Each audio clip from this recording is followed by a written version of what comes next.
कृष्णा राधे राधे। आप सभी का गीता क्लास में बहुत बहुत स्वागत है। ओम अज्ञानतिमिरन्धस्य ज्ञानञ्जनशलाकया चक्षुरुन्मिलितं येन तस्मै श्रीगुरुवे नमः। गुरुवे गौरचन्द्राय राधिकाय सदाय कृष्णाय कृष्णभक्ताय तद्भक्ताय नमो नमः। नमो विष्णुपादाय राधिकाय प्रियात्मने श्रीमद्भक्तिवेदान्त नारायणीति नामिने। श्रीकृष्णलीला कथने सुदाक्षम् औदार्यमाधुर्यगुणक्षितं वरं वरेण्यं पुरुषं वहन्तं नारायणं तं शिरसा नमामि। श्रीचैतन्यमनोभीष्टं स्थापितं येन भूतले स्वयं रूपः कदा मह्यं ददाति स्वपदान्तिकम्। आजानुलम्बितभुजो कनकावदातो सङ्कीर्तनैकपित्रो कमलायताक्षो विश्वम्भरो द्विजवरो युगधरं पालो वन्दे जगत्प्रियकरो करुणावतारो। नमो महावदन्याय कृष्णप्रेमप्रदायते कृष्णाय कृष्णचैतन्यनाम्ने गौरत्विषे नमः। हे कृष्णा करुणा सिन्धो दीनबन्धो जगत्पते गोपेश गोपिकान्त श्रीराधाकान्त नमस्तुते। तत्काञ्चन गौराङ्गी राधे वृन्दावनेश्वरी वृषभानुसुतदेवी प्रणमामि हरिप्रिये। नीलाचल निवासाय नित्याय परमात्मने बलभद्रसुभद्राभ्यां जगन्नाथाय ते नमः। जय श्री कृष्ण चैतन्य प्रभु नित्यानंद श्री अद्वैत गदाधर शिवासादि गौर भक्त वृंद। हरे कृष्णा कृष्ण कृष्ण हरे हरे, हरे राम राम राम हरे हरे। हरे कृष्णा कृष्ण कृष्ण हरे हरे, हरे राम राम हरे हरे। मैं सर्वप्रथम अपने परम आराध्यतम गुरुपाद पद्म नित्य लीला प्रविष्टम विष्णुपाद अष्टोत्तर शत श्री श्रीमद भक्ति वेदांत नारायण गुसे महाराज जी के श्री चरणों में अनंत कोटि दंड प्रणाम करती हूँ। तत्पश्चात समस्त रूपानुगुरु परंपरा के चरणों में मेरा अनंत कोटि दंड प्रणाम। आप सभी को मेरा यथा योग्य प्रणाम स्वीकारो। हरे कृष्णा। तो हम सभी श्रीमद् भगवद गीता का अध्ययन कर रहे हैं और 11वें अध्याय में हम हैं और अभी तक हमने 29 श्लोक पूरे कर लिए थे। तो भगवान अर्जुन जी को अब विराट रूप का दर्शन करा रहे हैं। तो इस अध्याय को हमने कुछ डिवीज़न करा है समझने के लिए। तो पहले 1 से 4 श्लोक में विराट रूप दिखाने के लिए अर्जुन की जिज्ञासा थी। उन्होंने भगवान से रिक्वेस्ट की थी कि आपने विभूतियों का वर्णन 10वें अध्याय में किया, तो अब आगे आप मुझे उन विभूतियों को दिखाओ। मैंने सुना था 10वें अध्याय में, लेकिन अब मैं आँखों से देखना चाहता हूँ। मूवी के विषय में सुना, लेकिन मूवी देखने की मेरी इच्छा है। फिर 5 से 8 श्लोकों में श्री कृष्ण अपने विराट रूप का वर्णन करते हैं। भगवान बताते हैं कि मैं क्या क्या आपको दिखाने वाला हूँ, उसके विषय में वो बताते हैं। सावधान होके बैठ जाओ, मैं क्या दिखाने वाला हूँ। फिर 9 से लेके 14 श्लोकों में संजय विश्व रूप का वर्णन करते हैं। संजय बताते हैं कि उन्होंने भगवान ने तुरंत दिखाना शुरू कर दिया था, तो संजय ने देखा था, लेकिन अर्जुन देख नहीं पाए थे, क्योंकि भगवान बड़े ही तत्पर उत्सुकता के साथ में उन्होंने झट दिखाना शुरू कर दिया जैसे अर्जुन ने बोला, लेकिन उनको दिव्य दृष्टि देना वो भूल गए। लेकिन संजय के पास तो ऑलरेडी थी, तो इसीलिए संजय देख पा रहे थे और अर्जुन जो थे वो कुछ देख नहीं पा रहे थे। भगवान कहते देखो देखो पश्य पश्य, लेकिन अर्जुन कहते हैं कि मैं कुछ नहीं देख पा रहा। फिर 8वें श्लोक से भगवान ने अर्जुन को दिव्य दृष्टि प्रदान करी। उसके बाद अर्जुन देखने लगे। फिर अर्जुन ने जो जो देखा उसका वो वर्णन करना स्टार्ट करते हैं कि उन्होंने क्या क्या देखा। यानी 15वां श्लोक से 15 to 31, यानी इन 17 श्लोकों में अर्जुन वर्णन करते हैं कि उन्होंने क्या देखा। अर्जुन द्वारा विश्वरूप दर्शन का अनुभव और अर्जुन का प्रश्न। फिर बाद में अर्जुन इन 17 श्लोक्स में पहले जो दर्शन करते हैं कि वो क्या क्या देख रहे हैं वो बताते हैं, और उसके बाद में प्रश्न पूछते हैं। ठीक है, तो 20 तो भगवान योद्धाओं किस प्रकार विश्व रूप के मुख में प्रवेश कर रहे थे। इससे पहले वाले श्लोक में 28-29 श्लोक में भगवान ने अर्जुन ने ये वर्णन किया था कि जो सभी योद्धा लोग हैं, दोनों ओर के, कौरवों की तरफ के भी और पांडवों की ओर के भी योद्धाएं किस प्रकार विश्व रूप के मुख में प्रवेश कर रहे हैं, इसके लिए अर्जुन ने 2 एग्जाम्पल्स सेट करके बताया था, है ना, कि 2 तरह के लोग थे। एक तो श्लोक बताया था ना कि एक तो नदियों की तरह, जैसे नदियाँ समुद्र में जा रही हैं, तो एक तो लोग कर्तव्य परायण लोग थे, है ना, तो वो अपने कर्तव्य की पूर्ति के लिए युद्ध कर रहे थे, यानी कोई इच्छा नहीं थी, भोग की कोई इच्छा नहीं थी कि युद्ध से उन्हें कुछ रिजल्ट चाहिए, इसलिए नहीं वो युद्ध कर रहे थे। जैसे भीष्म पितामह और द्रोणाचार्य थे, तो वो लोग कर्तव्य परायण होकर युद्ध कर रहे थे। और दूसरी ओर जो कौरवों की ओर से जो लड़ रहे थे, वो उन पतंगों का समान, भगवान ने एग्जाम्पल दिया था ना, जैसे अग्नि की ओर पतंगा खींचा चलाता है। अग्नि का सुंदर रूप देख करके पतंगा सोचता है कि वहाँ जाके मैं भोग करूं, और वो भोग करने की इच्छा से पतंगे की ओर बढ़ता है और अग्नि में जलकर भस्म हो जाता है ना। तो भगवान ने बताया था कि पतंगा जो है वो लेने की इच्छा, यानी भोग करना चाहता था और लेना चाहता था, है ना। अपनी इंद्रिय तृप्तियों और भोग को करने के लिए पतंगा का भगवान ने एग्जाम्पल दिया था। तो अर्जुन की तरफ से जो युद्ध करने वाले सभी राजा लोग थे, वो पतंगे की समान थे कि उनको युद्ध से कुछ ना कुछ डिज़ायर थी। हम जीत जाएंगे तो राज्य मिलेगा तो दूसरे राजाओं को या उनको कोई अच्छा ओहदा मिल जाएगा, है ना, पैसा मिलेगा, तो ऐसा उनका डिज़ायर था। तो इसीलिए वो लोग सारे के सारे भगवान के मुख में जो बहुत अग्नि प्रज्वलित हो रही थी भगवान के मुख में, वो सारे के सारे जा कर के स्वाहा, पतंगों की तरह स्वाहा होते चले जा रहे थे। और वहीं जो नदियों की तरह जो लड़ रहे थे, अपने कर्तव्य परायण होकर लड़ रहे थे, वो लोग देना जानते हैं, है ना। हमेशा भीष्म पितामह, जैसे बताया गया ना कि भीष्म पितामह ने हमेशा परिस्थितिवश पराजित पक्ष की ओर से लड़ने और मरने के लिए विवश थे वो, है ना। ये परिस्थिति ऐसी थी इसलिए क्योंकि वो सिंहासन के प्रति उनका कर्तव्य था, उन्होंने माँ को कहा था। मैं रिपीट कर रही हूँ ताकि हमको अच्छे से समझ में आ जाए। फिर जो दुर्योधन थे वो जानबूझकर शांति प्रस्ताव का आविष्कार करते थे हैं। वो तो चाहते थे युद्ध को रोक सकते थे, लेकिन उन्होंने रोका नहीं, लेकिन उनको भोगना था, राज्य को सब कुछ लेना था, हड़पना था, इसलिए वो युद्ध कर रहे थे। तो वो पतंगे की तरह भगवान के मुख में जा कर के स्वाहा हो रहे थे। और वहीं जो नदियों की तरह समुद्र की ओर जा रहे हैं, उनका अस्तित्व बना है और वो आगे भी उनकी अच्छी गति होगी, भगवान के पास जाके वो अच्छे से, मतलब उनका अस्तित्व बना रहेगा, ठीक है। तो पिछले श्लोक में बताया योद्धाएं किस प्रकार विश्व रूप के मुख में प्रवेश कर रहे हैं, इसके लिए अर्जुन ने दो एग्जाम्पल दिए जो हमने अभी डिस्कस करे।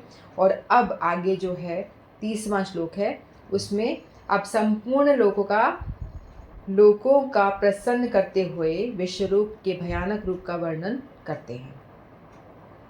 अब अर्जुन भगवान के जो विश्व रूप है उसका भयानक रूप का वर्णन करेंगे। तो हम 30 श्लोक लेते हैं। लेलिप्यसे ग्रस्मान समन्तालो लोकान् समग्रान् वदने जलद्भिः तेजोर्भि आपूर्ण जगत् संग्राम भासत वोग्रा प्रतपन्ति विष्णु। तो यहाँ पे अर्जुन कहते हैं, हे विष्णु, मैं देखता हूँ कि आप अपने प्रज्वलित मुखों से सभी दिशाओं के लोकों को निगलते जा रहे हैं। आप सारे ब्रह्मांड को अपने तेज से आपूरित करके अपनी विकराल झुलसाती किरणों सहित प्रकट हो रहे हैं। तो लेलिप्यसे का यहाँ अर्थ होता है चाट रहे हैं। लेलिप्यसे चाटना, ग्रसवान मतलब निगलते हुए, समन्तात समस्त दिशाओं से, लोकान लोकों को, समग्रान यानी सभी, समग्रान सभी, वदने मुखों से, जलद्भि यानी जलते हुए, जलद्भि जलते हुए, तेजो भी तेज से, आपूर्य आच्छादित करके, जगत ब्रह्मांड को, समग्रम समस्त, भासः किरणें तव यानी आपकी, उग्रा भयंकर, प्रतपंती झुलसा रही है, विष्णु हे सर्वव्यापी भगवान। ठीक है, तो अर्जुन कहते हैं जलद्भि वदने समग्रान लोकान समन्तात ग्रसमानः लेलिप्यसे। तो अर्जुन कह रहे हैं भगवान को, आप अपने प्रज्वलित मुखों द्वारा संपूर्ण लोकों का ग्रसन करते हुए उन्हें चारों ओर से बराबर चाट रहे हैं। तो भगवान के मुख से जो प्रलय अग्नि निकल रही थी, उसमें अर्जुन को दिख रहा था कि सभी लोग उसमें घुसे हुए हैं और भगवान उनको अपने मुंह में डाल रहे हैं। जलद्भि वदने समग्रान लोकान समन्तात ग्रासमान लेलिप्यसे। आप संपूर्ण प्राणियों का संहार कर रहे हैं और कोई इधर उधर ना चला जाए, इसलिए बार बार जीभ के लपेटे से अपने प्रज्वलित मुखों में लेते हुए उनका ग्रसन कर रहे हैं। जैसे हम खाना खाते हैं ना, तो खाना मुंह में इधर उधर हो जाता है, तो फिर जीभ से उसको इधर चाट के ऐसे कर लेते हैं ना अंदर की तरफ। उसी तरह से भगवान भी ऐसा प्रतीत हो रहा है जैसे कि आप सबको अपने अंदर खाते जा रहे हो और जो कोई इधर उधर चला जा रहा है तो उसको अपने जीभ से, लेलिप्य से चाट रहे हैं। जीभ से चाट के उसको वापस मुंह में लेके आ रहे हो और फिर उसको निकलते जा रहे हो। तो ऐसा भगवान अर्जुन वर्णन कर रहे हैं। हे विष्णु, हे सर्वव्यापी विष्णु, तेजो भी समग्रम जगत आपूर्य, संपूर्ण जगत को तेज के द्वारा परिपूर्ण करके, आपकी जो अग्नि निकल रही है मुख से वो इतनी तेजोमय है कि संपूर्ण जगत को वो प्रकाशवान बना रही है, परिपूर्ण कर रही है, संपूर्ण जगत को वो प्रकाश दे रही है। तव उग्राभास प्रतपंती, आपका उग्र प्रकाश आपको तपा रहा है, सबको तपा रहा है। यानी आपका जो प्रकाश निकल रहा है, मुख से तेज निकल रहा है, वो इतना तेज है कि वो सभी को तपा रहा है, सब लोग इसमें जल रहे हैं। तो ऐसा अर्जुन इस श्लोक में वर्णन करते हैं। नेक्स्ट श्लोक लेते हैं। आख्याहि मे को भुवान उग्र रूपो नमस्तुते देववर प्रसीद विज्ञातुमिच्छामि भवन्तमाद्यं न हि प्रजानामि तव प्रवृत्तिम्।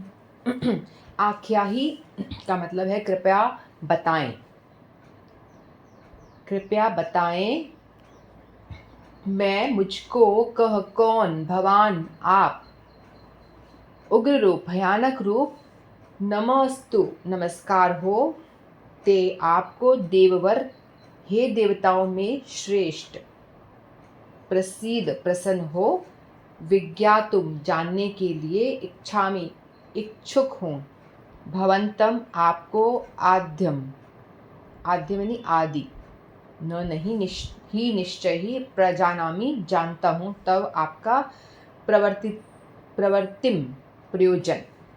तो ये जो अर्जुन बता रहे हैं ना 15 से लेके 31 श्लोक तक, 17 श्लोकों में अर्जुन, जो ये हमारा प्रकरण चल रहा है, ये वाला जो पार्ट है, तो इसमें इसका लास्ट श्लोक है जहाँ तक ये अर्जुन अभी वर्णन कर रहे हैं।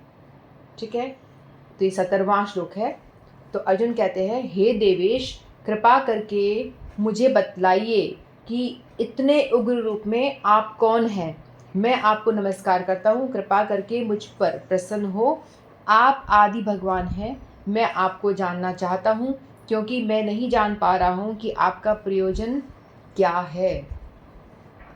तो 30 श्लोक में संपूर्ण लोकों का ग्रसन करते हुए विश्वरूप के भयानक रूप का वर्णन करते हैं, है ना। इससे पहले वाले श्लोक में अर्जुन ने भगवान का विश्वरूप का वर्णन किया था कि सभी कुछ आप अपने मुख अग्नि में निगलते चले जा रहे हो। और अब इसमें क्या करेंगे, भगवान अर्जुन क्या बनेंगे, विराट रूप अपने विलक्षण रूपों का दर्शन कराते ही चले गए। भगवान दिखा रहे थे ना विलक्षण रूप, अपना अलग अलग रूप। उनके भयंकर और अत्यंत उग्र रूप को देखकर अर्जुन बहुत घबरा जाते हैं। वो अत्यंत उग्र रूपधारी भगवान का वास्तविक परिचय जानने के लिए अर्जुन प्रश्न करते हैं। तो यहाँ पे क्या है, अर्जुन वो देखते देखते फिर उनसे प्रश्न करने लग जाते कि भगवान आप इतना उग्र रूप दिखा रहे हो, आप कौन हो, प्रश्न पूछते हैं। तो उग्र रूप भगवान कह में आख्यायी, उग्र रूप वाले आप कौन हैं, मुझे यह बताइए, इसका अर्थ है। उग्र रूप भगवान कह में आख्यायी, आप देव रूप में भी दिख रहे हैं और उग्र रूप में भी दिख रहे हैं, तो वास्तव में ऐसे रूपों को धारण करने वाले आप कौन हैं। हे देववर, देवताओं में सर्वश्रेष्ठ। हालांकि अर्जुन को तो पता है कि कृष्ण है, भगवान है ये, लेकिन तो भी वो इतने ज़्यादा विचलित हो जाते हैं भगवान का ऐसा उग्र रूप देख करके कि सभी लोग उनके मुख में घुसे हुए हैं, उनकी जो उत्तमा अंग है, सिर जो है उसको चबा रहे हैं, है ना। तो कितना भयंकर दृश्य है, सोच के भी एक बार डर लग जाए। और सभी को निकले जा रहे हैं, है ना। तो पूछते हैं कि आप कृष्ण हो, मुझे पता, लेकिन आप ऐसा रूप मुझे दिखा क्यों रहे हो। मैंने तो जिज्ञासा की थी कि आप अपनी विभूतियों का वर्णन करो। भगवान ने तो, अर्जुन ने तो ये चाहा था ना कि आपने विभूतियों का वर्णन 10वें अध्याय में किया, तो मैं आपसे हाथ जोड़ के प्रार्थना करता हूँ कि अपनी विभूतियों का मुझे दर्शन करा दीजिए, अपने देव रूप का दर्शन करा दीजिए। इतना मैंने कहा था, और आप तो पता नहीं क्या क्या दिखाने लग गए हो। सारे लोग जल रहे हैं, अंदर घुस रहे हैं, आप चबा रहे हो, लैलिपियसी जीभ से चाट के अंदर करके खा रहे हो, और क्या क्या दिखाने लगे। ये तो बहुत ही भयानक दृश्य है। मैं विचलित हो गया हूँ, मुझे समझ नहीं आ रहा कि आप मुझे क्या क्या दिखाए जा रहे हो। तो आप कौन हो, जानते हैं, लेकिन तो भी पूछते हैं कि भाई आपका उद्देश्य क्या है, मुझे ये सब दिखाने का, क्यों दिखा रहे हो मुझे ये सब चीज़ें। मुझे तो विभूतियाँ देखने का इच्छा थी, आप तो मुझे बड़ा ही भयंकर दृश्य दिखा रहे हो। अब भगवान हो सकता है और भी कुछ रूप दिखाते, आगे भगवान का और कुछ दिखाने का इच्छा हो विश्व रूप में। एक्चुअली विश्व रूप क्या है, ये विश्व ही है ना, जो संसार है ये भगवान का विश्व रूप है। कहा गया है कि नदियाँ जो हैं भगवान के नर्व्स हैं, जैसे जिसमें खून बहता है, तो नदियाँ भगवान के नर्व्स बताई गई हैं। पेड़ पौधे जो हैं वो भगवान के रोमकूप बताए गए हैं, रोम बाल जो होते हैं। तो ये जो पर्वत है वो भगवान का सिर बताया गया। ऐसे यानी सब विश्व रूप, यानी भगवान ही है, ये संसार जो है भगवान ही है, तो वही विश्व रूप है। ठीक है, तो इसलिए अर्जुन कहते हैं कि मैं समझ नहीं पा रहा हूँ, तो आप मुझे बताएं हे देववर, यानी देवताओं में सर्वश्रेष्ठ। वो देववर इसलिए कह रहे हैं कि उन्होंने विश्व रूप में ये भी देखा था कि समस्त देवता लोग, ब्रह्मा जी, शिव जी, सभी लोग मिल करके हाथ जोड़ के उनकी स्तुति कर रहे थे, है ना। तो समस्त देवताओं में आप श्रेष्ठ हो, तो हे देववर, देवताओं में सर्वश्रेष्ठ, इसलिए वो ये संबोधन कर रहे हैं। ते नमः अस्तु, आपको मैं नमस्कार करता हूँ। हे देवताओं में श्रेष्ठ, मैं आपको नमस्कार करता हूँ। इस तरह से अर्जुन कहते हैं। अत्यंत उग्र विराट रूप को देखकर भय के कारण नमस्कार के सिवाय अर्जुन के पास और कोई दूसरा उपाय नहीं था। क्योंकि यदि हम किसी से डरते हैं, कोई हमारे सामने श्रेष्ठ आ जाता है, तो हम, जिससे कि हमें डर लगता है, तो हमारा सिर्फ हाथ जोड़ के खड़े रहने के अलावा कोई और चारा बचता ही नहीं है। जैसे बॉस हो गया, है ना, स्कूल में या ऑफिस में आपका जो बॉस है या टीचर है जो भी है, तो उसके आगे आप आर्ग्यूमेंट नहीं कर सकते, डर के मारे आपको हाथ जोड़ के खड़ा होना पड़ेगा, आज्ञा पालन करना ही पड़ता है ना। तो ऐसे ही अर्जुन भी हाथ जोड़ के खड़े हो जाते हैं और कहते हैं कि त्वम प्रसीद, आप प्रसन्न होइए, आप प्रसन्न हो जाइए, हे देवेश आप प्रसन्न हो जाइए। इस तरह से देववर प्रसीद, प्रसन्न हो जाइए, इस तरह से वो कहते हैं। तो पहले तो अर्जुन का बड़ा ही अपनापन था ना कृष्ण के साथ में, सखा रूप में देख रहे थे वो, है ना, सखा के रूप में देख रहे थे, तो उनके ऊपर बैठ भी जाते थे, उनको घोड़ा बना लेते थे, यहाँ तक कि उनको सारथी बना रखा है।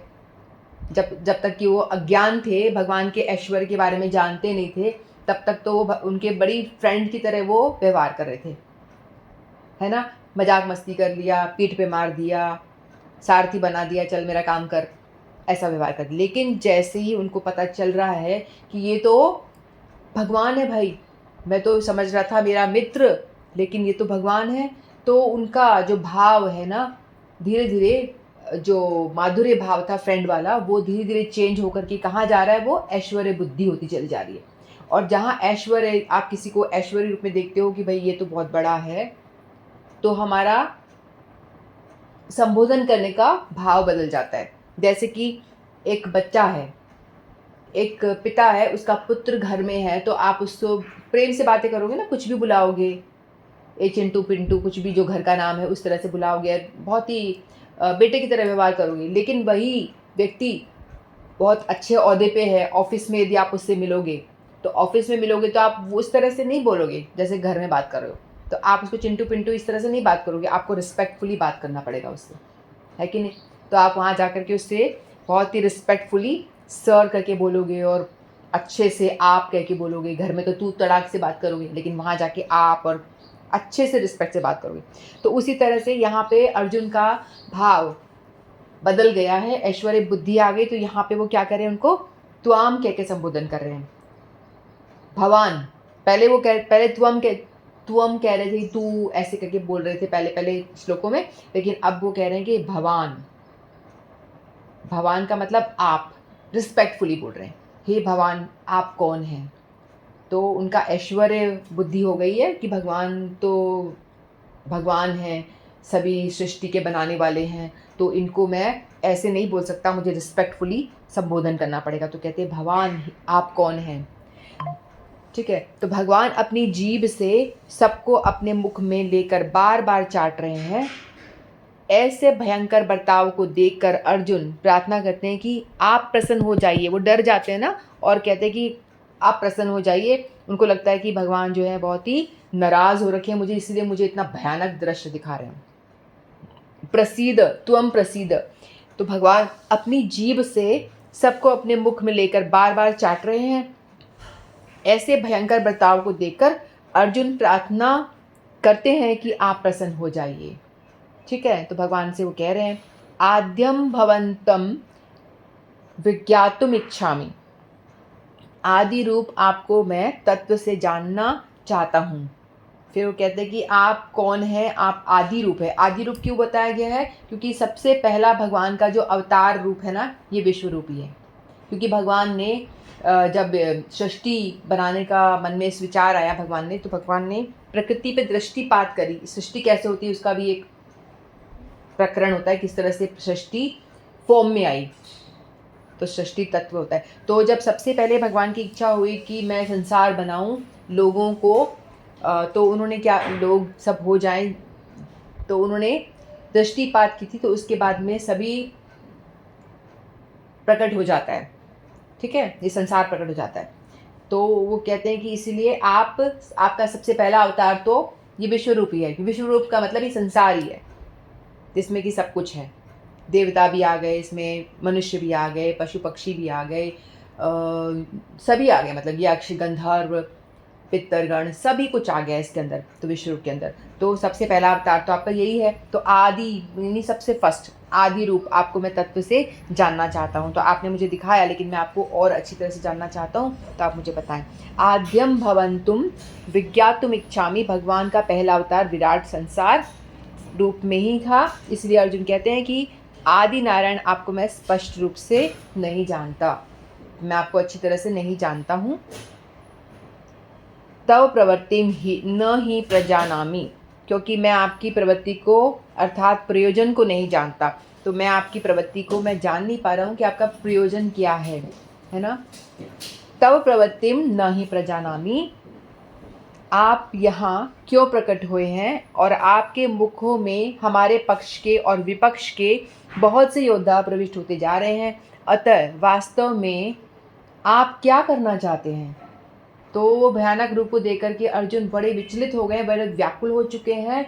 वो समझ में नहीं आ रहा कि भगवान ये मुझे दिखा रहे हैं तो क्यों दिखा रहे हैं। इतना अपना विशाल भयंकर मुख, उसमें अग्नि निकल रही है और सारे उसके अंदर घुसे जा रहे हैं, पर प्रवेश करे जा रहे हैं। तो भगवान का मकसद क्या है, क्या प्रयोजन है ये दिखाने का? तो अर्जुन अब भगवान से 2 प्रश्न पूछेंगे, ठीक है। तो हो सकता है कि भगवान को और भी कुछ दिखाना हो, लेकिन जैसे ही अर्जुन ने प्रश्न पूछ लिया तो भगवान अब यहाँ पे विष्णु दिखाना बंद कर दिया। भगवान अब पहली बार बोलेंगे, अर्जुन के प्रश्नों का उत्तर देंगे, ठीक है। तो अर्जुन कहते हैं कि आप कौन हो, आप कौन हैं, क्या करना चाहते हैं। 2 प्रश्न पूछते हैं कि आप हैं कौन और आप करना क्या चाहते हैं। तो अब इस 2 प्रश्नों के उत्तर में आगे भगवान नेक्स्ट श्लोक में बताएंगे। 32, 33, 34 3 श्लोकों में भगवान बताएंगे कि मैं कौन हूँ और मैं आपको ऐसा रूप क्यों दिखा रहा हूँ। तो ठीक है, तो हमें नेक्स्ट क्लास तक इंतज़ार करना पड़ेगा भगवान ने क्या कहा। तो हमारा आज का भगवद गीता का 2 श्लोक पूरे हुए। वांछा कल्पतरुभ्यश्च कृपा सिन्धुभ्येव च पतितानां पावनेभ्यो वैष्णवेभ्यो नमो नमः। श्रीमद् भगवद गीता की जय, आप सभी की जय। हरे कृष्णा। तो आज हम जो नया श्लोक लेंगे वो भी इम्पॉर्टेंट है, उसके विषय में भी हमें जानना चाहिए। तो एक्चुअली हम रिवीजन कर रहे हैं, रिवीजन में जो श्लोक पीछे वाले ले रहे हैं ताकि हम पीछे वाली चीज़ें जो भूल जाते हैं ना वो याद आती रहे। लेफ्ट मत होइए, आगे भी अच्छा है, इम्पॉर्टेंट है, सुनने लायक है, ठीक है। तो ये नया वाला श्लोक है, यज्ञ शिष्टा मृत भुजो यान्ति ब्रह्म सनातनम नायम लोको सत्य यज्ञस्य कौन्तेय कुरु सतम। तो हे कुरुश्रेष्ठ अर्जुन, यज्ञ से बचे हुए अमृत का अनुभव करने वाले योगी जन सनातन पर ब्रह्म परमात्मा को प्राप्त होते हैं, और यज्ञ न करने वाले पुरुषों के लिए तो यह मनुष्य लोक भी सुखदायक नहीं, फिर परलोक कैसे सुखदायक हो सकता है। तो मैं इसको एक बार एक्सप्लेन कर देती हूँ, उसके बाद हम रिविजन करेंगे, ठीक है। तो भगवान यहाँ बता रहे हैं, ये 4थे अध्याय का हमारा श्लोक है। तो भगवान बता रहे हैं कि हे कुरुश्रेष्ठ अर्जुन, यज्ञ से बचे हुए अमृत का अनुभव करने वाले, है ना, यानी यज्ञ के बाद जो बचा होता है उसी का हमें सेवन करना चाहिए हमेशा। तो यज्ञ देखो, यज्ञ कितने तरह के होते हैं।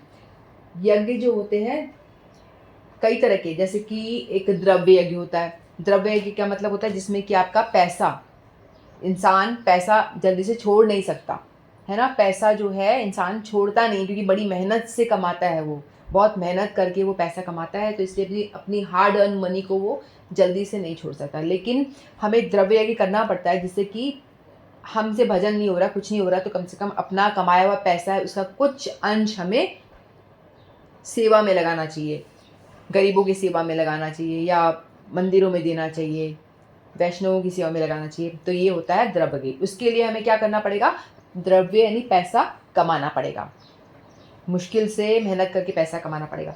फिर दूसरा यज्ञ है तपोयज्ञ। तपोयज्ञ क्या है, शरीर में शक्ति, उसके लिए देखो शक्ति होनी चाहिए, है ना। तपस्या करने के लिए, जैसे एकादशी का पालन, ये एक तरह का कलयुग में तपस्या कहलाता है। एकादशी कर लें तो हो गई हमारी तपस्या, और ज़्यादा तपस्या तो हम क्या करेंगे। और एकादशी भी हम लोग कैसे करते हैं, तीनों टाइम खा कर करते हैं। कभी फल खा लिया, फिर सागर बना लिया, फिर कुछ और खा लिया। हम तो एक टाइम भी हम स्किप करना हमारे लिए बड़ा मुश्किल होता है, क्योंकि कलयुग का जीव है, तपस्या करने के लिए बना ही नहीं है, उससे होता ही नहीं। बहुत विरले होंगे जो निर्जला करते हैं, और फिर थोड़े ऐसे भी हो सकते हैं जो एक टाइम खा के करते हैं, है ना। तो इसीलिए ये तपोयज्ञ करना भी इतना ईजी नहीं है। फिर नेक्स्ट यज्ञ है योग यज्ञ।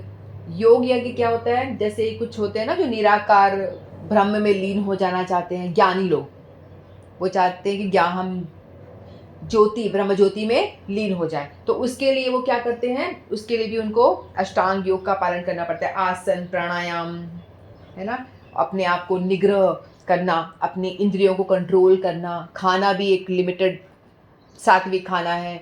तो ये सारी चीज़ों को ध्यान रखना पड़ता है। तो ये हो गया योग यज्ञ जो ज्ञानी लोग करते हैं, ठीक है। तो ये भी इतना इजी नहीं है आज के टाइम पे कर पाना। फिर होता है स्वाध्याय यज्ञ। कई तरह के यज्ञ बताए गए हैं शास्त्रों में। तो स्वाध्याय यज्ञ में होता है कि ज्ञान को प्राप्त करना। ज्ञान को कैसे प्राप्त करना है? वेद, उपनिषद, पुराण, गीता, भागवत, इन सब का अध्ययन करना। इन सब का अध्ययन करना एक तरह का यज्ञ है। तो इसके लिए भी हम अपने आप से नहीं पढ़ सकते। हम कोई भी ग्रंथ को उठा के अपने आप पढ़ेंगे तो हमारी समझ में उल्टा ही बैठेगा। जो लिखा हुआ है तात्पर्य वो हम ठीक तरह से ग्रहण नहीं कर पाएंगे। उसके लिए हमें गुरु चाहिए, अनुगत्य चाहिए। अब हम गीता पढ़ रहे हैं तो ऐसे ही मैं अपने आप से कुछ भी बोलूँगी तो कुछ भी बोलूँगी मैं। तो अभी मैं भी कोशिश करती हूँ कि जो गुरु के लेक्चर्स हैं उनको सुनती हूँ, सुनकर समझ के प्रयास करती हूँ अनुगत्य में। तो सुनने के बाद ही कुछ ग्रहण करके बोल पाते, ऐसे नहीं बोल सकते, है ना। कुछ भी गलत मीनिंग हम नहीं निकाल पाएंगे, निकल जाएगा नहीं तो, अगर हम गुरु के अनुगत्य में नहीं होंगे। तो सबसे पहले उसके लिए आपको इतनी बुद्धि होनी चाहिए, पहली बात तो समझने के लिए वेद शास्त्र ये सब उपनिषद समझने के लिए इतना बुद्धिमान व्यक्ति को होना पड़ेगा। दूसरा, एक गुरु, प्रामाणिक गुरु चाहिए हमें। गुरु भी कई तरह के घूमते रहते हैं, तो प्रामाणिक होना चाहिए, जो परंपरा से आता है। उनसे पूछना पड़ेगा तुम्हारे गुरु कौन, तुम्हारे गुरु कौन, तुम्हारे गुरु कौन। तो वो है प्रामाणिक गुरु जो परंपरा से आ रहा है। जैसे हमारे गुरुदेव के भी गुरु हैं, उनके भी गुरु हैं, उनको भी गुरु है। हमारे गुरुदेव कभी भी ये नहीं बोलेंगे कि मैं बड़ा ज्ञानी, वो बोलेंगे मैं कुछ नहीं, मैं तुच्छ दास। वो जितने बड़े वैष्णव होंगे ना अपने आप को दास बताएंगे, मैं तो जो कर रहा हूँ मेरे गुरु की कृपा से कर रहा हूँ। वो इतने बड़े वैष्णव होने के बावजूद भी यही बोलेंगे। वो वही प्रामाणिक गुरु होते हैं जो अपने आप को दासों का भी दास समझते हैं। उनके अंदर जरा सा भी अभिमान नहीं होता। तो ये स्वाध्याय यज्ञ करना ये भी पॉसिबल नहीं है, प्रैक्टिकल नहीं कलयुग में, है ना। उसके लिए हमें समय चाहिए, ग्रंथ चाहिए, योग्यता चाहिए, है ना। फिर गुरु, विद्वान, योग्य गुरु, ये सब नहीं, मुश्किल है। फिर बाद में संकीर्तन यज्ञ बताया गया कलयुग के लिए। सर्वश्रेष्ठ जो यज्ञ बताया गया है वो नाम संकीर्तन यज्ञ बताया गया, जिसमें कि हमें ना तो पैसों की ज़रूरत पड़ रही है, ना हमें कोई तपस्या करने की ज़रूरत पड़ रही है। ये भी नहीं बताया गया कि आप नहा धो करके ही करो। बेस्ट है नहा धो के करो, लेकिन नहीं हो रहा है तो कोई बात नहीं, छूट दे दी है कि नाम संकीर्तन के लिए आप बिना नहाए कर लो, कोई बात नहीं। इवन वॉशरूम में बैठे बैठे आप कर लो तो भी कोई बात नहीं, है ना। तो इतनी छूट दी है भाई, लेकिन आपको कम से कम मुंह से बोल लो, चाहे कहीं पे भी अशुद्ध अवस्था में हो, शुद्ध अवस्था में हो, बेड पे बिस्तर पे पड़े हुए हो, बीमार अवस्था में हो, तो आप कुछ और नहीं कर सकते हो, लेकिन मुंह भी आपका हिल नहीं रहा है तो मन में तो कम से कम उच्चारण किया जा सकता है। मुंह भी आप हिलाने का आपका सामर्थ्य नहीं है, लेकिन यदि आपने पूरी लाइफ प्रैक्टिस कर ली भजन करने की, तो आप बीमार अवस्था में भी आपका स्मरण भगवान का बना रहेगा। तो इसलिए नाम जप जो है सर्वश्रेष्ठ बताया गया है, ठीक है। तो इसकी प्रैक्टिस करनी चाहिए कि एक समय तो ये आने ही वाला है, बुढ़ापा भी आएगा, बीमारी भी आएगी, सब कुछ आएगा हर किसी को, है ना। तो इसीलिए हमको चाहिए कि हम नाम जपने की प्रैक्टिस बना ले, ताकि हमारा स्मरण किसी भी अवस्था में हम चले जाएं तो भी छूटे ना। पूजा तो कर नहीं पाएंगे, भागवत गीता खोल के पढ़ नहीं पाएंगे बीमार अवस्था में, शुद्ध अशुद्ध अवस्था में, है ना। तो इसीलिए नाम संकीर्तन जो बताया गया है वो बेस्ट बताया गया है। तो एक दफ़ा क्या हुआ, प्रकाशानंद सरस्वती नाम के एक मायावादी सन्यासी थे। तो बनारस में एक दफ़ा जब चैतन्य महाप्रभु इस धरा पे लीला कर रहे थे 500 वर्ष पूर्व, तो वो उनसे मिले। तो चैतन्य महाप्रभु कैसे प्रचार करते थे, सड़कों पे नाच नाच के गा कर के वो हरे कृष्णा महामंत्र का प्रचार करते थे, है ना। तो उन्होंने महाप्रभु से पूछा, श्रीमन चैतन्य महाप्रभु से पूछा कि आप सन्यासी का आपने वेश धारण किया हुआ है, लेकिन आप एक भावुक व्यक्ति की भांति रोड पे सड़क पे नाच नाच के क्या ऐसा कर रहे हो, क्या नाच गाना बचा रखा है, क्या कर, आप अच्छे से बैठो, ग्रंथ अध्ययन करो, वेद भागवत ये सब पढ़ो, सन्यासियों की भांति कुछ ऐसा काम करो, ये क्या कर रहे हो तुम। तो महाप्रभु ने क्या जवाब दिया, चैतन्य महाप्रभु कहते हैं कि मेरे गुरु महाराज ने कहा है कि तू बहुत महामूर्ख है। मेरे गुरु महाराज जी ने कहा है कि आप महामूर्ख हो तो तुम संकीर्तन या करो, तुमसे और कुछ नहीं होगा। तो कहने का मतलब ये है कि महाप्रभु ने कलयुग में अवतार लिया, तो कलयुग के जीव को बताने के लिए, महाप्रभु वो तो भगवान है, वो तो ऐसा कह रहे हैं ताकि हम जैसों को समझाया जा सके, वो तो भगवान है। तो वो तो कह रहे हैं कि हमें सिखाने के लिए एक एग्जाम्पल दे रहे हैं कि मेरे गुरु महाराज ने कहा कि अति मूर्ख जानी मुझे कहा कि तुम संकीर्तन या करो और सब छोड़ो। फिर जब ये जो प्रकाशानंद सरस्वती थे, इन्होंने सोचा कि ये 16 साल का लड़का और इतना विद्वान 16 साल की उम्र में संस्कृत की पाठशाला खोली है इसने, और इस कईयों को इन्हें हरा दिया है ना, सबको हरा के विजय पत्र ले रखा है, और ये कह रहा है कि मूर्ख। तो ऐसी क्या बात है नाम संकीर्तन में। फिर वो इनसे आके उन्होंने पूछा, तो ये शरणागत हुए। किससे हमें कुछ जानना होता है तो हमें शरणागत होना पड़ता है ना। तो फिर शरणागत होकर के पूछा कि बताइए मुझे, तो महाप्रभु ने इनको ज्ञान दिया। फिर बाद में ये भी मायावाद को छोड़ करके महाप्रभु के अनुगत्य में आ जाते हैं।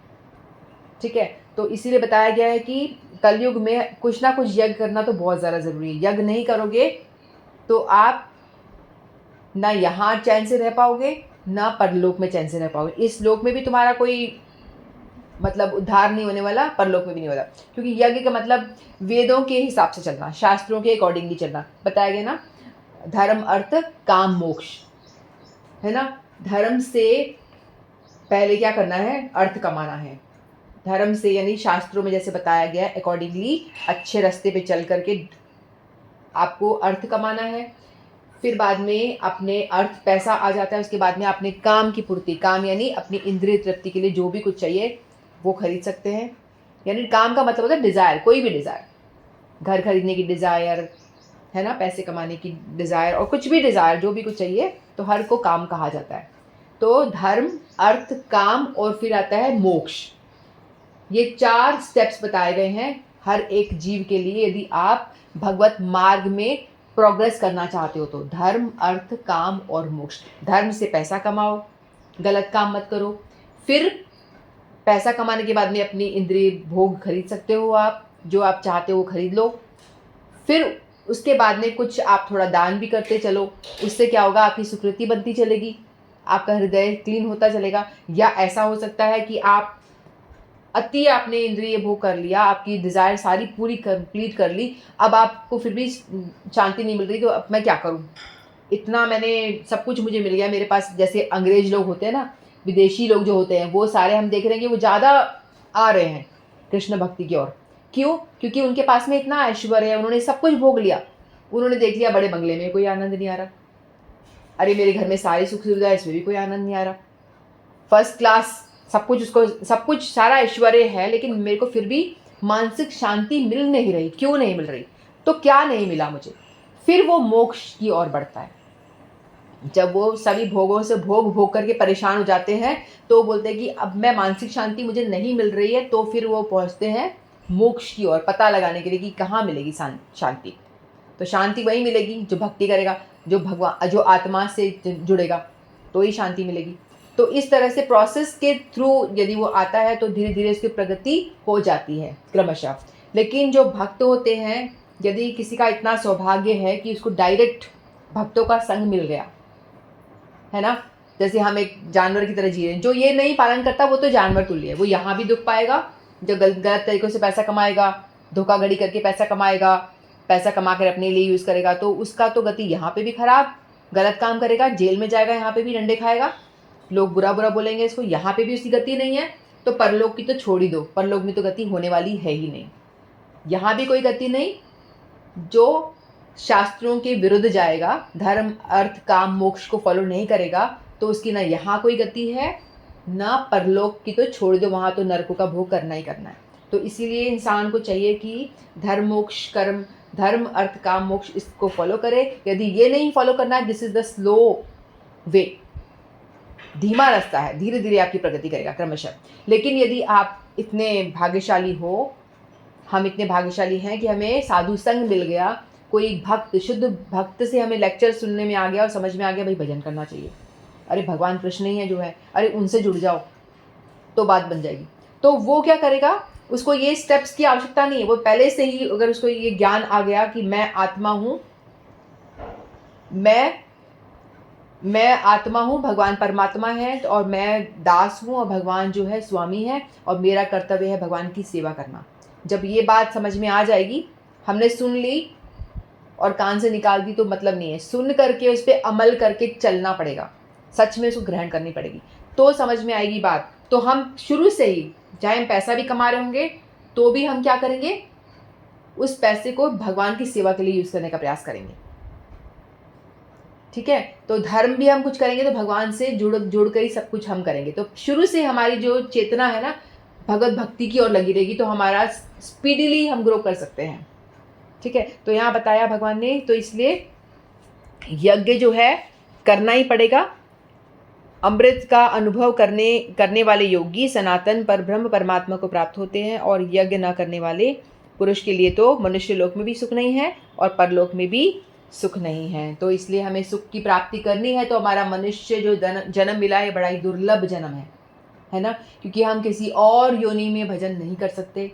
और ये मनुष्य योनि जो हमें मिली है बहुत ही शॉर्ट पीरियड के लिए हमारे पास में मिली है, और हमने अनंत करोड़ों जन्म ले चुके हैं पहले, जो हमें उसके बारे में हम कुछ जानते नहीं हैं।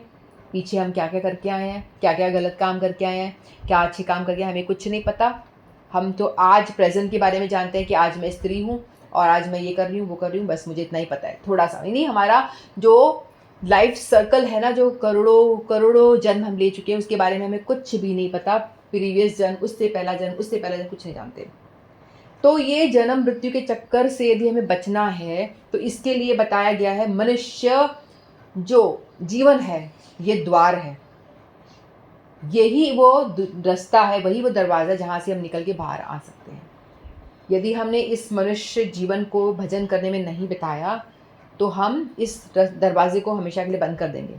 वो मैंने हॉल का एग्जाम्पल कई दफ़ा दिया है ना, कई बार मैंने हॉल वाला एग्जाम्पल दिया है। बड़ा सा हॉल है जिसमें कि हम घुस गए हैं, निकल नहीं पा रहे हैं, और चलते चलते चलते हाथ रख के चल रहे हैं एकदम से, फिर जैसे ही वो दरवाज़ा पहुंचा 2-4-5 घंटे तक हम ऐसे हाथ करके आ रहे हैं, और जैसे ही वो दरवाज़ा आया छींक मारी और हाथ हमारा दरवाजे से हट गया और हम एक स्टेप आगे बढ़ गए। तो हमें अपनी फिर हमें इतना लंबा 4-5 घंटे फिर वो हॉल से निकलने का प्रयास करना पड़ा, अंधेर गुफा। तो वैसा ही हम लोग इस मनुष्य जीवन को छींक मार के ना उड़ा दें, मतलब अपने भोग में, इंद्रिय तृप्ति में करके ना बिता दें, अपने ही आनंद में ना उड़ा दें। इसलिए हमें चाहिए कि साथ साथ में भजन को बैलेंस बना के करते रहें, मनुष्य जीवन को सार्थक करें, है ना। और लोगों को हमेशा चाहिए कि अच्छे गुण लाओ, है ना। किस तरह से आप अच्छे संस्कार बच्चों में दो ताकि युद्ध ना हो, लड़ाई झगड़े ना हो। तो कुछ नहीं करना है, अपने बच्चों को कृष्ण भक्त बना दो, खुद बन जाओ, तो अपने आप सारे अच्छे गुण आ ही जाएंगे। क्योंकि एक जो कृष्ण भक्त है, एक दफ़ा क्या होता है, द्रोणाचार्य जी है ना, वो अपने शिष्यों को बोलते हैं, 5 पांडवों को और बाकी शिष्यों को कहते हैं कि आप ये आम लेके जाओ और वहाँ जाके खाना जहाँ पे कोई तुम्हें देख ना रहो। एक टास्क देते हैं। तो वो जाकर के सब खा के आ जाते हैं, कहीं कमरे में छुपे खा लिया, किसी ने कहीं खा लिया, पेड़ के नीचे खा लिया जहाँ कोई देख नहीं रहा। फिर जो युधिष्ठिर होते हैं ना, वो ऐसे ही आम वापस ले आते हैं। बोले तुमने क्यों नहीं खाया? बोलते कि आपने कहा था ऐसी जगह खाना है जहाँ कोई ना दिख रहा हो। मुझे ऐसी जगह कोई नज़र ही नहीं आई, मुझे तो देखा कि सर्वत्र ही भगवान है। भगवान तो हर जगह हैं, आपको हमेशा देख रहे हैं, तो मैं कैसे खाऊं? ऐसा मुझे कोई जगह ही नहीं मिली जहाँ कोई देख ना रहा हो। तो ये है भक्त की दृष्टि। तो भक्त को यदि आप ऐसे जगह काम पे भी रख दोगे, उसको खूब चांसेस मिल रहे हैं कि वहाँ फ्रॉड कर सकता है, बहुत भर के फ्रॉड कर सकता है, और उसमें योग्यता भी है फ्रॉड करने की, लेकिन तो भी वो फ्रॉड नहीं करेगा, क्योंकि उसको पता है कि मैंने गलत काम किया तो मेरे अंदर बैठा भी परमात्मा मुझे देख रहा है, मुझे सजा मिलेगी। तो इसीलिए यदि आप कृष्ण भक्त बन जाते हो, भगवान को भक्ति से अपने आप को जोड़ते हो, तो ऑटोमेटिकली सारे अच्छे गुण भी आपके अंदर आ जाते हैं, है ना। जब आपकी ये चेतना हो जाती है कि सर्वत्र भगवान ही है, तो भगवान हमेशा हमें देख रहे हैं, तो हमें हमारी चेतना अपने आप से आपको अच्छे काम ही कराएगी, आप गलत काम करोगे ही नहीं, क्योंकि आपको हमेशा भगवान से डर लगेगा। गलत काम किया तो नरक जाना पड़ेगा, गलत काम नहीं करोगे तो सभी कुछ अच्छा हो जाएगा। तो इसीलिए एक अच्छे श्रेष्ठ मानव बनने के लिए हमें भगवत भक्ति करनी चाहिए, अपने बच्चों को बचपन से जोड़ना चाहिए, जिससे पहले की देर हो जाए कि बच्चा बड़ा होकर के आपके हाथ से निकल जाए और उसके बाद में वो आप ही पे शासन करे, आप पे ही दुर्व्यवहार करे, फिर आपको ये बोलना ना पड़े कि मेरे बच्चे कितना दुर्व्यवहार कर रहे हैं मेरे साथ में, क्योंकि आप ही रिस्पॉन्सिबल हो जाओगे, यानी हम ही रिस्पॉन्सिबल हो जाएंगे इसी लिए, क्योंकि हमने अपने बच्चों को उंगली पकड़ के मंदिर का रास्ता नहीं दिखाया, हमने अपने बच्चों को माला झोली लेके नहीं बिठाया, उनको कोई अच्छे संस्कार नहीं देने का प्रयास नहीं करा, इसीलिए वो हम पे भारी पड़ेगा। वो दिन हमारे लिए ना आए, तो हमें आज से ही अपने बच्चों को बचपन से ही, जैसे प्रहलाद महाराज ने किया था ना, उस तभी से हमें भगवान नाम से जोड़ना चाहिए। और भगवान नाम करने से क्या होता है, हमारा चित्त में गंदगी दूर होती है, इसीलिए नाम करते हैं। नाम करते हैं, रिपीट इसलिए करते हैं कि हमारे अंदर से वो गंदगी जो है, अनर्थ, दुर्गुण, वो धीरे धीरे क्लीन होना शुरू होते हैं। तो ये इस श्लोक का अर्थ है, जो मैंने आपको थोड़ा विस्तार से समझाने का प्रयास किया।